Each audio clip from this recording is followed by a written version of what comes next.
Wat sien jy hier agter jou? De chocolate renoster. En hoekom? Hoekom is daar 'n chocolate renoster in die mall? Zeker omdat hulle in gevaar is. And can you tell what it is? Rhino. The guy just told us, so it's made from chocolate. Serious? Yeah.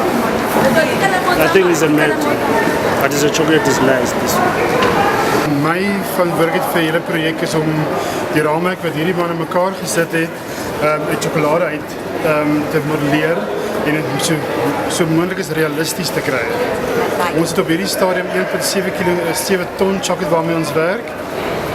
Ek dink die uitdaging was om hier te kry, want ons het by die hoofkantoor gebou en toe moet hy na toe kom. So die wens jongens om opsaag oor die water bring en hier kry en so bly mekaar vassit. So ja, dat is die vervoering wat my groot probleem was. Van vanoggend af is hier baie meer mense wat kom staan en actually begin vra en nie net verbyloop nie. Ek dink is wel, is dit chocolate? Dis die eerste vraag wat hulle vra. En dan wil hulle obviously proe.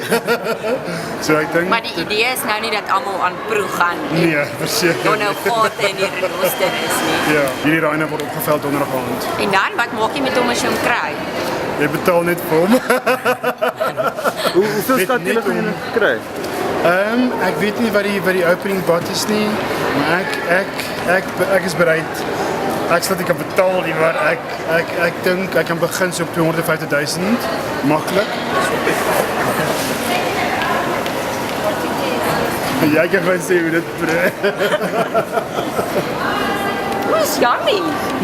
Ek sê die hele dag